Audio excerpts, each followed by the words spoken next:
kelas pekerja, kelas buruh. 3 tahun perjalanan ini adalah 3 tahun perjalanan Partai Buruh. Oleh sebab itu perlu seluruh pengurus kader anggota Partai Buruh, simpatisan Partai Buruh mengetahui capaian-capaian kita sebagai partai pendatang baru, partai yang sering kali dikucilkan, dianggap remeh, tidak memiliki pendukung, pemilih, dan dianggap partai underdog. Hari ini saya akan bacakan 6 capaian Partai Buruh selama 3 tahun kita bekerja untuk rakyat Indonesia. Yang pertama, kawan-kawan bisa lihat di slide, ada 75 partai politik nasional berbadan hukum. Untuk bisa ikut pemilu, maka hanya ada 43 partai, termasuk salah satunya Partai Buruh yang mampu menggunakan sipol, saudara-saudara. Dari 43 itu, 32 partai kita kalahkan, 32 partai politik nasional gagal untuk ikut pemilu. Capaian kita yang kedua adalah setelah sipol diisi, maka kewajiban untuk bisa daftar peserta pemilu, kita harus bisa memenuhi sipol 100%. Data menunjukkan dari 24 tadi yang berhasil, hanya ada 19 parpol saja yang bisa memenuhi sipol 100%, dan 1 diantaranya adalah Partai Buruh, saudara.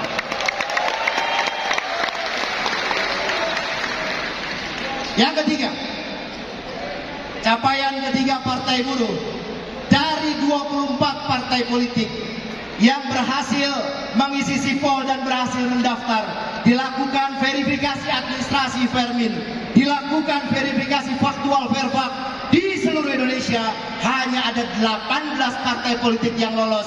1 diantaranya adalah Partai Buruh, saudara. 6 partai gagal, bahkan 2 di antara yang gagal itu adalah partai peserta 2019 yang saat itu punya ratusan kursi, punya dukungan ratusan jenderal, punya dukungan dana yang unlimited ratusan miliar, tapi mereka kita kalahkan, saudara. Capaian keempat, untuk bisa mengikuti pemilu di tingkat nasional, ada 84 dapil dengan 580 calon anggota DPR RI. Dari 18 partai politik, hanya ada 11 partai yang mampu memenuhi 100% kursi DPR RI, dan 1 yang ada antara lainnya adalah Partai Buruh, saudara. 7 partai tidak mampu menggenapi 580 calon anggota dewan. Lalu kemudian capaian ke-6, capaian ke-5, saudara, dari capaian Partai Buruh tingkat nasional, Partai Buruh berhasil memperoleh suara dengan mengalahkan 4 partai politik, 2 partai baru dan 2 partai lama. Karena ketua umum partai belum ada, saya sebut aja. Kita mengalahkan Partai Garuda, saudara. Kita kalahkan Partai Bulan Bintang. 2 partai lama yang sudah eksis mengikuti pemilu, mereka kita kalahkan, saudara, suaranya. Bahkan jika PBB dan Partai Garuda digabung, dijumlahkan suaranya, mereka masih belum mampu mengalahkan suara Partai Buruh. Kita juga mengalahkan 2 partai baru, Partai Umat besutan Pak Amin Rais, Partai PKN besutan Pak Anas Urbaningrum. PKN jauh di bawah Partai Buruh, Partai Umat jauh di bawah Partai Buruh. Jikapun Umat dan PKN digabungkan suaranya, masih di bawah suara Partai Buruh, saudara. Capaian ke-6, saudara, Partai Buruh belum berhasil mempunyai kursi DPR RI. DPR RI punya kewenangan antara lain membentuk undang-undang. Walaupun Partai Buruh tidak mempunyai kursi, belum karena kita masih baru, saudara.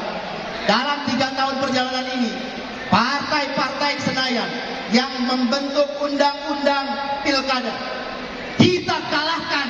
Partai buruh tidak punya kursi, memenangkan perkara uji materi undang-undang pilkada, sehingga rontok yang dibuat oleh partai-partai di Senayan.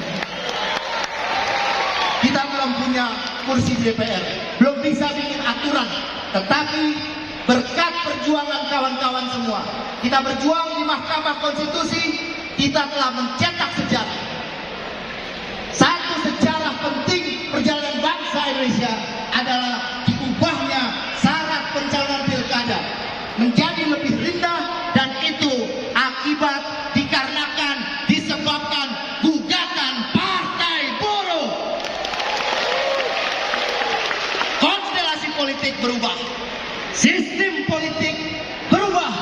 Kita sudah mendapati capaian itu hari ini, saudara. Apalagi jika 2029 kita berhasil mempunyai kursi DPR RI.